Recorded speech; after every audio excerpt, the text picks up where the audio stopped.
Kami jadi bingung, Kanjeng Syekh. Lantas, Tuhan itu ada di mana? Kalau kalian bertanya demikian, maka jawabnya mudah. Gusti Allah itu tidak kemana-mana, tetapi ada di mana-mana. Kami semakin tak mengerti. Bisakah Kanjeng Syekh memberikan penjelasan yang lebih gamblang? Gusti Allah itu berada pada zat yang tempatnya tidak jauh. Dia bersemayam di dalam tubuh kita, tetapi hanya orang yang qawas, orang yang terpilih dapat melihat. Tentunya dengan mata batin. Hanya mereka yang dapat merasakannya. Allahu Akbar, Allahu Akbar. Apakah wujud dari Tuhan itu dapat dimiliki oleh manusia? Memang sifat wujud itu bisa dimiliki manusia, dan itulah inti dari ajaran ini.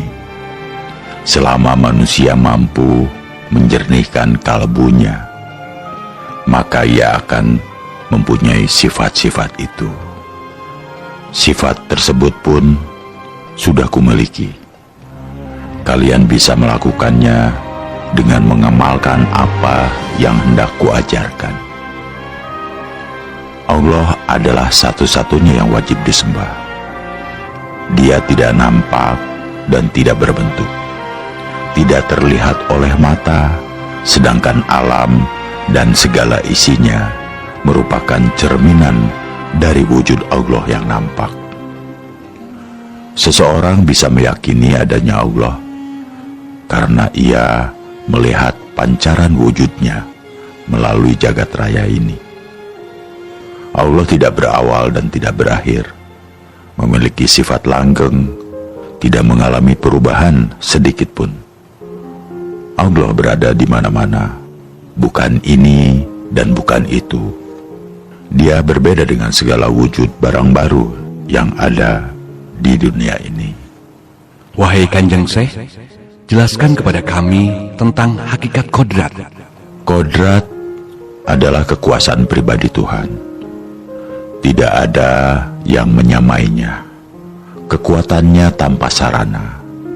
Kehadirannya berasal dari ketiadaan, luar dan dalam, tiada berbeda. Tidak dapat ditafsirkan. Jika engkau menghendaki sesuatu, maka pasti kalian rencanakan matang-matang, dan pasti pikirkan berulang-ulang. Itu pun masih sering meleset. Namun Allah tidak demikian. Bila menghendaki sesuatu, tidak perlu dipersoalkan terlebih dahulu. Kalau begitu, Allah tidak memerlukan sesuatu. Benar, Allah tidak memerlukan sesuatu. Karena itu, jika kalian hidup tanpa memerlukan sesuatu, tanpa butuh harta benda, tanpa butuh jabatan, tanpa butuh pujian, maka kalian akan merasakan hidup yang sesungguhnya. Kalian akan memiliki sifat Allah tersebut. Kalau manusia menghindari sesuatu dan merasa tidak memerlukan apapun, apakah akhirnya dapat disamakan dengan Allah? Tidak.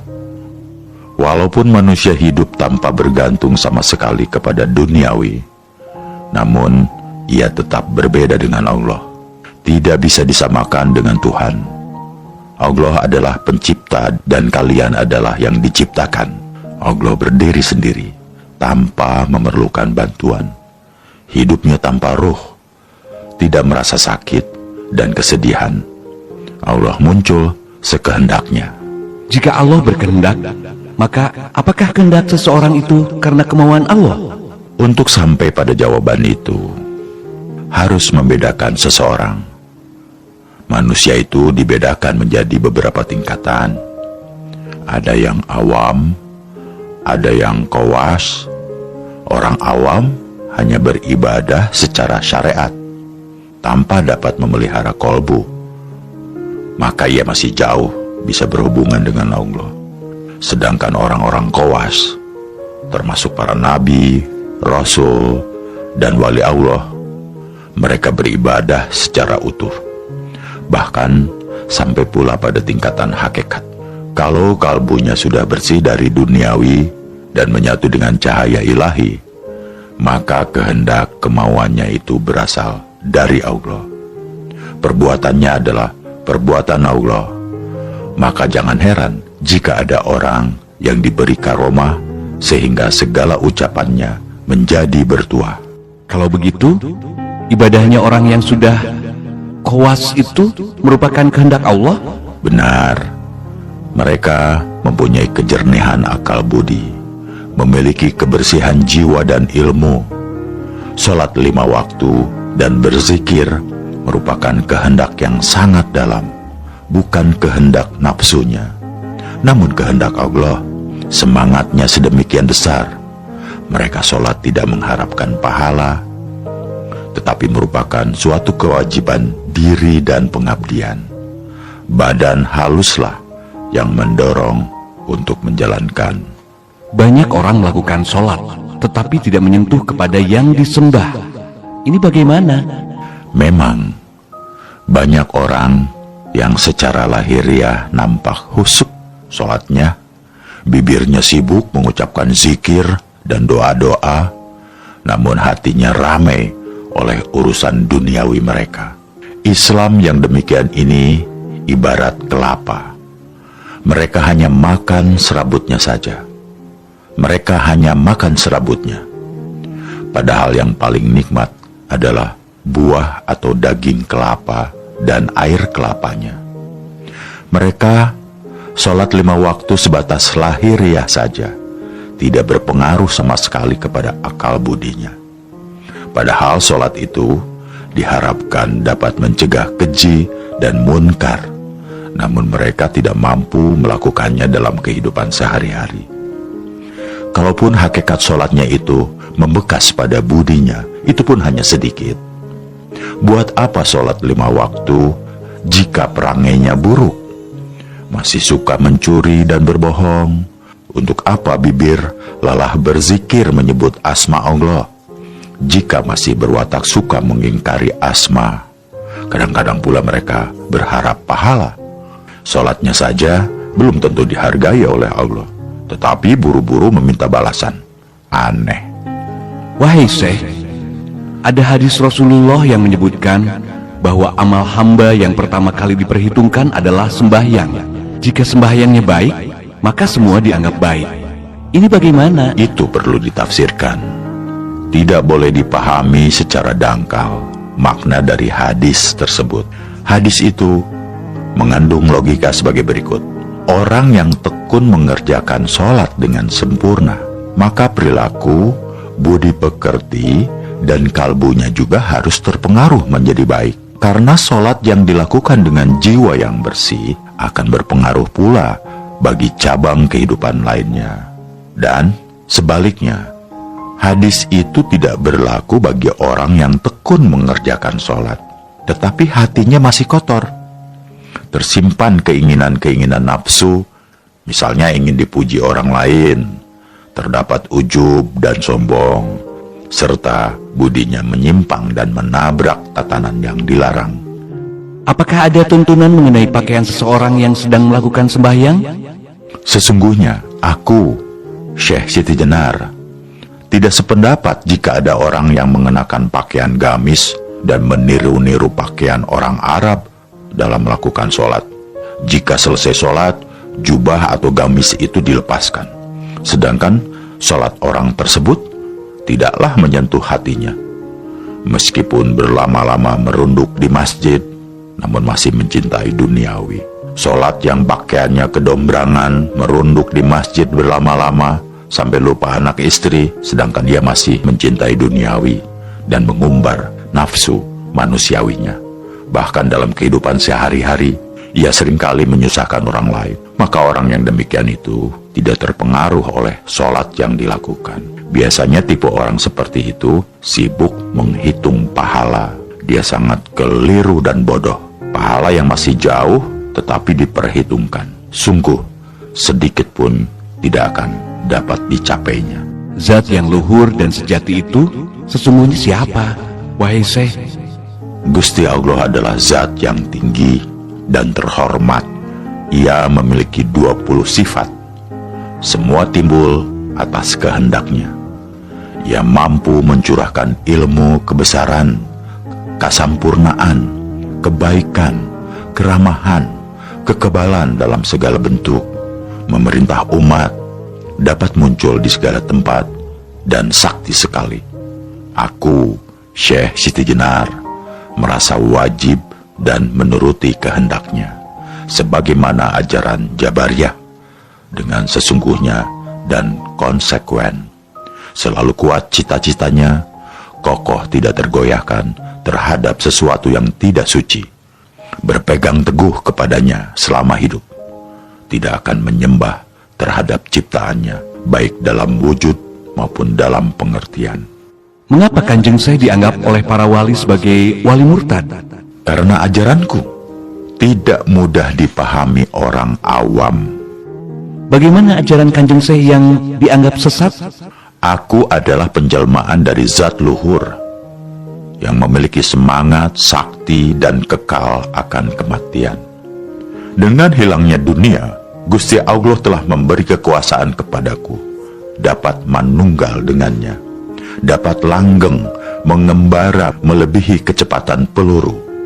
Bukannya akal, bukannya nyawa, bukan penghidupan yang tanpa penjelasan dari mana asalnya dan kemana tujuannya. Apa hubungannya antara Kanjeng Syekh Siti Jenar dengan Allah yang kau sebut sebagai zat sejati? Zat yang sejati menguasai wujud penampilanku karena kehendaknya. Maka wajarlah jika aku tidak mendapat kesulitan. Aku bisa berkelana kemana-mana, tidak merasa haus dan lelah, tanpa sakit dan lapar, karena ilmu kelepasan diri tanpa suatu daya kekuatan. Semua itu disebabkan jiwaku tiada bandingannya. Secara lahiriah memang tidak berbuat sesuatu, tetapi tiba-tiba sudah berada di tempat lain. Gusti Kang Murbeng Dumadi, Allah yang kuikuti, kutaati siang malam, yang kuturut segala perintahnya, tiada menyembah Tuhan lain, kecuali setia terhadap suara hati nuraniku. Allah Maha Suci. Wahai Syekh, jelaskan apa yang dimaksud bahwa Allah itu Maha Suci? Allah Maha Suci itu hanyalah sebatas istilah saja, merupakan nama saja. Sebenarnya hal itu dapat disamakan dengan bentuk penampilanku. Jika kalian melihatku, maka nampak dari luar sebagai warangka, sebagai kerangka, sedangkan di dalamnya adalah kerisnya, intinya yang agung, yang tidak ada bedanya dengan kerangka. Tuhan itu wujud yang tidak dapat dilihat dengan mata, tetapi dilambangkan seperti bintang yang bersinar cemerlang. Sifat-sifatnya berwujud, samar-samar bisa dilihat, warnanya indah sekali seperti cahaya. Di manakah Tuhan berada? Kami membayangkan Dia ada di langit ketujuh dan bersemayam di atas singgasana layaknya raja. Itu salah besar, itu kebodohan. Sesungguhnya Tuhan tidak berada di langit ketujuh dan tidak bertahta di singgasana atau arsi atau kursi. Bila kalian membayangkan demikian, maka hati kalian sudah musyrik, berdosa besar, karena kalian menyamai Dia dengan raja atau dengan penguasa. Kami jadi bingung, Kanjeng Syekh. Lantas, Tuhan itu ada di mana? Kalau kalian bertanya demikian, maka jawabnya mudah. Gusti Allah itu tidak kemana-mana, tetapi ada di mana-mana. Kami semakin tak mengerti. Bisakah Kanjeng Syekh memberikan penjelasan yang lebih gamblang? Gusti Allah itu berada pada zat yang tempatnya tidak jauh. Dia bersemayam di dalam tubuh kita, tetapi hanya orang yang kowas, orang yang terpilih dapat melihat. tentunya dengan mata batin. Hanya mereka yang dapat merasakannya. Apakah Allah itu berupa roh atau sukma? Bukan roh dan bukan sukma. Allah adalah wujud yang tidak dapat dilihat oleh mata, tetapi dilambangkan seperti bintang-bintang bersinar cemerlang. Sudah kukatakan tadi, warnanya indah sekali. Ia memiliki 20 sifat, seperti sifat ada, tidak berawal, tidak berakhir, berbeda dengan barang-barang yang baru, hidup sendiri, tidak memerlukan bantuan dari sesuatu, berkuasa, berkehendak, mendengar, melihat, berilmu, hidup, dan berbicara. Sifat Gusti Allah yang 20 itu terkumpul menjadi satu wujud mutlak yang disebut dengan Zat. Sifat 20 itu juga menjelma pada diriku. Karena itu aku yakin tidak akan mengalami sakit dan sehat. Punya budi kebenaran, kesempurnaan, kebaikan, dan keramahan. Rohku memiliki sifat 20 itu. Sedangkan ragaku yang lahiriah memiliki sifat Nur Muhammad. Wahai Syekh, bukankah Muhammad Shallallahu Alaihi Wasallam itu seorang nabi? Apakah Syekh mengaku sebagai nabi? Sedangkan dikatakan bahwa setelah Nabi Muhammad, di dunia ini tidak ada kenabian lagi. Jangan salah menafsirkan kata-kataku. Jika salah, maka kau akan sesat dan timbul fitnah. Tentu saja memfitnah diriku begini, bahwa rohku adalah roh ilahi, karena aku pun memiliki sifat 20, sedangkan badan, wadahku, jasadku ini adalah jasad Muhammad. Dari segi lahiriah, Muhammad adalah manusia. Namun, manusia Muhammad berbeda dengan orang kebanyakan. Muhammad memiliki jasad yang kudus, yang suci. Aku dan dia sama-sama merasakan kehidupan, merasakan manfaat panca indera. Dan panca indera itu hanyalah meminjam. Jika sudah diminta kembali oleh pemiliknya, akan berubah menjadi tanah yang busuk, berbau, hancur, dan najis. Nabi atau wali, jika sesudah kematian jasadnya menjadi tidak bermanfaat, bahkan berbau, kotor, najis, busuk, dan hancur. Warangka, jika sudah ditinggalkan kerisnya, maka tidak ada gunanya. Jika seseorang sudah mati, berarti selesai sudah kehidupannya? Siapa bilang begitu? Tidak. Meskipun jasadnya mati, tetapi sebenarnya ia tidaklah mati. Karena itu, kalian semua harus mengerti bahwa dunia ini sesungguhnya bukanlah kehidupan. Buktinya ada mati. Di dunia ini, kehidupan disebut kematian. Coba rasakan. Aku mengajarkan kepada kalian untuk tidak mencintai dunia ini dan tidak terpesona terhadap keindahannya. Carilah kebenaran dan kebahagiaan sejati demi kehidupan mendatang. Kehidupan setelah kematian. Kalian akan berarti jika telah menemui kematian dan hidup sesudah itu. Engkau harus memilih hidup yang tidak bisa mati. Dan hidup yang tidak bisa mati itu hanya kalian rasakan setelah nyawa terlepas dari badan. Kehidupan itu akan dapat dirasakan dengan tanpa gangguan seperti sekarang ini. Ketahuilah, hidup yang sesungguhnya adalah setelah nyawa lenyap dari badan. Agar dapat meraih kehidupan dalam kemuliaan sejati kelak, dalam kehidupan di dunia ini dibutuhkan kebenaran dan kebahagiaan sejati. Bagaimanakah cara mendapatkannya, Kanjeng Syekh? Jiwa manusia adalah suara hati nurani. Suara hati nurani merupakan ungkapan Zat Allah yang harus ditaati perintahnya. Maka ikutilah hati nuranimu. Bagaimana caranya meyakinkan bahwa suatu bisikan adalah suara hati nurani yang sesungguhnya? Kalian harus cermat. Karena hati nurani berbeda dengan akal budi. Jiwa itu milik Allah, sedangkan akal milik manusia. Akal bersifat manusiawi. Karena itu kadang-kadang akal tidak mampu menemukan keajaiban Allah, kehendak, angan-angan, ingatan. merupakan suatu akal yang tidak kebal atas kegilaan. Suatu ketika, akal bisa menjadi bingung sehingga membuat seseorang lupa diri. Akal seringkali tidak jujur, siang malam membuat kepalsuan demi memakmurkan kepentingan pribadi. Bukankah manusia menjadi lebih mulia jika dibandingkan dengan makhluk lainnya? Karena manusia diberi akal oleh Allah. Ya, itulah yang membedakan. Tapi jangan lupa bahwa akal seringkali tidak jujur, sering bersifat dengki, suka memaksa, melanggar aturan, jahat, suka disanjung-sanjung, sombong, yang akhirnya membuat manusia justru tidak berharga sama sekali, lebih hina dari makhluk lainnya.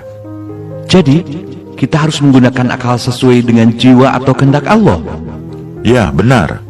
Jika seseorang mampu mengendalikan akalnya dengan ajaran Allah, dengan kebenaran, dan dengan jiwa yang bersih, maka ia bermanfaat menjadikan diri lebih mulia. Apa yang menghalangi seseorang sehingga gagal dalam menempuh manunggaling kawula Gusti? Jangan mementingkan kehidupan duniawi, karena kehidupan duniawi yang kalian jalani penuh kotoran. Akal kalian mudah tercemar dengan kotoran sifat dan mudah dikuasai oleh nafsu, sehingga menghalangi kalian untuk bisa menuju pada tahap manunggaling kawula Gusti. Di dunia ini ada yang cantik, tampan, dan gagah. Bagaimana kedudukan orang-orang tersebut jika kelak telah terlepas rohnya? Kalian jangan mencintai dan mengagumi bentuk yang cantik, tampan, atau gagah. Karena sebenarnya badan, wadah, atau jasad laksana sangkar yang mengurung jiwa. Badan wadah merupakan beban yang memberatkan dan menyakitkan roh kalian. Wahai Syekh, benarkah sesudah kematian ada surga dan neraka? Para wali memang mengajarkan demikian. Inilah ajaran yang justru menurutku menyesatkan karena terlalu dangkal. Para wali hanya mengajarkan serabut atau kulitnya, tidak sampai pada isinya, tidak sampai pada hakikat yang sebenarnya. Para wali mengajarkan bahwa surga dan neraka hanya dijumpai kelak setelah kiamat, adanya di akhirat, dan orang-orang awam menelan mentah-mentah keterangan itu. Siksa kubur hanya dijumpai dan dirasakan badan wadah ketika ditanam di kuburan. Para wali memang bertujuan baik, tetapi diputus sampai di situ. Mereka enggan menjelaskan lebih dalam dan lebih sampai pada makna yang hakiki. Kalau menurut saya bagaimana nih? Begini, untuk menemui dan merasakan surga dan neraka, maka seseorang tidak harus menunggu sampai mati atau sampai datangnya kiamat. Di dunia ini saja kita sudah dapat merasakan surga dan siksa neraka. Karena sesungguhnya surga dan neraka itu berada di dalam jiwa kalian, berada di dalam jiwa setiap manusia yang bernafas. Jika jiwa manusia telah bersih dari gangguan hawa nafsu dan dapat menyatu dengan Gusti Allah, maka di dunia ini ia akan merasakan suatu kenikmatan surga. Jika budi kalian misalnya menolong orang lemah, lalu hati menjadi ikhlas dan puas, maka itulah yang disebut surga. Sedangkan neraka, perwujudannya adalah jika hawa nafsu telah menguasai diri seseorang, kemudian jiwanya meronta dan merasa bersalah, maka dia tentu tersiksa. Ia tidak bisa tidur, gelisah pikirannya, sedih, dan bermacam-macam rasa tidak enak. Itulah yang dinamakan neraka. Jadi, surga dan neraka di akhirat tidak berlaku? Maksud kami, tidak ada. Surga dan neraka di hari kiamat, di akhirat kelak, sudah diterangkan dalam Al-Quran. Itu perkara gaib dan erat kaitannya dengan iman. Kalian harus meyakininya. Untuk apa meyakini? Bukankah jika di dunia berbudi baik dan beriman kepada Allah sudah merasakan surga, sedangkan surga dan neraka di akhirat hanyalah bersifat menakut-nakuti manusia agar tidak berbuat buruk? Pendapatmu memang cerdas dan kritis, namun kalian tidak usah mempertanyakan Apakah kelak di akhirat ada surga dan neraka? Itu urusan Gusti Allah. Kalian harus meyakini, karena meyakini hari akhir merupakan rukun iman. Sekali lagi, untuk mendapatkan surga pun, kalian tidak perlu menunggu datangnya hari akhir. Meskipun seseorang sholat 1000 kali setiap hari, toh akhirnya mati juga. Walaupun badanmu kau tutupi dengan kain surban dan jubah, namun akhirnya menjadi debu juga. Maka jiwalah yang paling penting. Jika keadaan jiwa seperti Tuhan, maka surga akan didapatkannya. Kenikmatan luar biasa akan dirasakan. Wahai Syekh, sesungguhnya yang menjadi pikiranku adalah, sebelum ada dunia ini, apakah sudah ada dunia lainnya? Atau setelah kiamat, apakah Tuhan membuat dunia baru lagi seperti sekarang? Sebelum dunia ada, apakah ada dunia lain? Itu hanya Allah yang tahu. Tetapi sekarang kita berada di dunia ini, menempati ruang dan waktu. Dunia ini asalnya adalah baru, kemudian mengalami kerusakan, dan kelak akhirnya menjadi hancur, lenyap, tidak berharga. Setelah kiamat, apakah Tuhan membuat dunia baru untuk kedua kalinya? Tidak. Wahai Syekh, kalau begitu, dunia erat kaitannya dengan raga kita, sedangkan jiwa erat kaitannya dengan alam akhirat. Benar. Dunia itu erat kaitannya dengan raga. Raga mempunyai sifat seperti alam semesta, yang semula baru kemudian rusak. Sedangkan jiwa tidak akan mengenal kerusakan, karena jiwa merupakan penjelmaan zat Allah. Ketahuilah bahwa raga adalah barang pinjaman yang suatu saat akan diminta oleh pemiliknya. Ketahuilah, wahai murid-muridku, raga ini sesungguhnya sangkar yang membelenggu dan menyulitkan jiwa. Agar jiwa menjadi bebas, maka suatu saat kelak kalian akan kuajari bagaimana cara melepas jiwa dari raga. Ilmu melepas jiwa artinya bahwa kematian adalah titik awal kehidupan yang sebenarnya. Jika seseorang raganya mati, maka jiwanya menjadi merdeka, bebas, dan tidak terkungkung lagi, karena raga berhubungan erat dengan alam semesta, sedangkan jiwa berhubungan erat dengan zat Tuhan. Selamanya jiwa tidak akan bisa mati atau rusak. Apakah yang dimaksud jalan kehidupan, wahai Syekh? Jalan kehidupan adalah jalan menuju kepada hidup yang sebenar-benarnya. Setelah engkau mengalami kematian, jika seorang bayi lahir, maka bukanlah awal kehidupan, namun merupakan awal kehidupan palsu, seperti yang kalian rasakan saat ini. Inilah yang sesungguhnya kematian sejati. Jika demikian, badan ini tidak bisa merasakan kehidupan yang sebenar-benarnya. Ya, tidak bisa. Kehidupan sejati tidak dapat dirasakan oleh raga, karena jika raga mati, akan tetap dapat dirasakan oleh jiwa, membusuk menjadi tanah. Bagaimana jika sekarang ini seseorang berbuat dosa? Apakah jiwanya ikut bertanggung jawab, sedangkan yang melakukan dosanya adalah raga? Tetap ikut bertanggung jawab, karena jiwa yang menyatu ke dalam raga tidak bisa mencegah hawa nafsunya, serta akal yang suka berbuat buruk. Maaf, saya belum paham, Syekh. Ketahuilah, setiap orang yang lahir di dunia ini, maka jiwanya menyatu dengan akal. Selain akal dalam diri manusia, juga ada hawa nafsu. Ketika seseorang berbuat buruk, berarti raganya didorong dan dipengaruhi oleh hawa nafsu dan akalnya. Akal dan nafsu memang suka berbuat buruk. Apabila jiwa mencegah melalui hati nurani, maka raga tidak akan berbuat buruk. Akan tetapi, jika jiwa membiarkannya, maka raga tetap melakukannya. Karena itu, bagaimanapun juga, jiwalah yang akan mempertanggungjawabkan perbuatan baik dan buruk raganya. Tadi Syekh mengatakan jiwa adalah penjelmaan zat Tuhan. Mengapa kadang-kadang jiwa mau mencegah dan kadang membiarkannya? Perlu kalian ingat bahwa di dalam raga ini terdapat nafsu-nafsu. Jika nafsu kuat menguasai, maka jiwa menjadi terbelenggu. Karena itulah, mengapa aku katakan bahwa kehidupan sekarang ini adalah kematian, sedangkan setelah ajal merupakan awal kehidupan. Sesudah kematian, maka seseorang akan mencapai kebebasan jiwanya. Ajaran Syekh Siti Jenar memang agak beda dengan ajaran para wali songo. Siti Jenar mengajarkan bahwa Tuhan adalah zat yang mendasari adanya manusia, hewan, tumbuhan, dan segala yang ada. Keberadaan segala di dunia ini tergantung pada adanya zat. Tanpa ada zat yang maha kuasa, maka mustahil sesuatu yang wujud itu ada.